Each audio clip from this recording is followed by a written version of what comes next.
Lots of guys. Jalen Jones at cornerback, Dean Leonard at cornerback, Jake Springer at strong safety, AJ Finley at free safety, Otis Reed at nickelback, and he's the best coverage on this team. Expect Burks lining up on him. This Ole Miss team has a lot of transfers, lots of solid talent all around, and just their scheming and, development will work through and get better throughout the season. But, again, if you watch the Alabama game, Brian Robinson Jr., the back for the Crimson Tide, had so much success running on the ground that opened the game for Bryce Young. So that's what Arkansas has to do. I'll repeat it all day long. Numbers on Ole Miss defense is 216 in the air allowed per game, 152 on the ground, 368 total, so it's not a bad unit, but it's middle of the pack. And again, their strength of schedule has been kind of weak outside the Bama game. 26 points allowed per game as well. Now, a quick little note about special teams.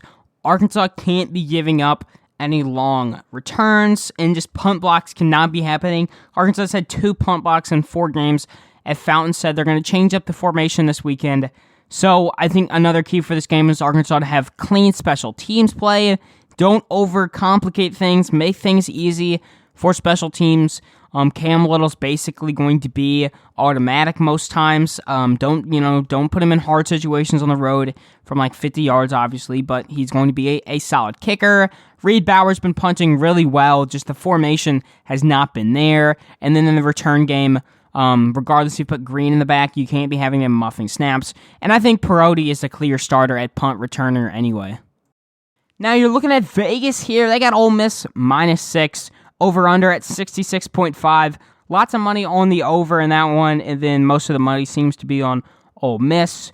ESPN's FPI gives Arkansas a 33.3% chance of winning, and then ESPN's SP Plus says Arkansas will lose and predicts a Ole Miss score 31, Arkansas 27. It's time for Sam's prediction. Sam's prediction. I have Arkansas winning just narrowly, 31-30, total points at 61. Face it one way or another, regardless of who wins, this is going to be a close game. Both teams are seemingly looking to finish second in the West.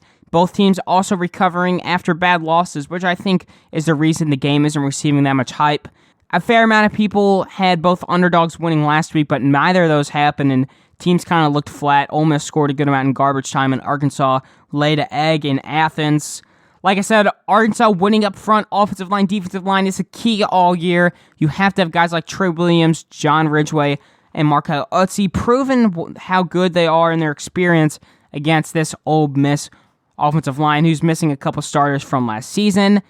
Get Burks involved in the passing game. You want to use your best player on the field at all times, and then also have a running game that is rotating have a running game that's rotating backs into the game, trick up the offense, cause some misdirection. Arkansas defense has to play discipline. Don't jump on, every fake because Matt Corral will just run it down. Be better in the red zone too. 16 total touchdowns for Corral is a scary number regardless of who you're playing. Again, keep that dual offense for Arkansas. I do think Arkansas narrowly wins this game, but I wouldn't be shocked if it went either way. Y'all know, as always, Woo Pig Suey. That's all for today's episode of All Hog Sports with Sam Stimpson. Make sure to stay tuned for the next episode covering all Arkansas Razorback sports. If you enjoyed today's episode, please subscribe and leave a 5-star review on Apple Podcasts. Follow us on social media too. On Twitter and Instagram at All Hog Sports Pod. Like on Facebook at All Hog Sports and Arkansas Razorbacks Podcast. And on YouTube at that same name. Thanks for tuning in to today's episode. Go Hogs!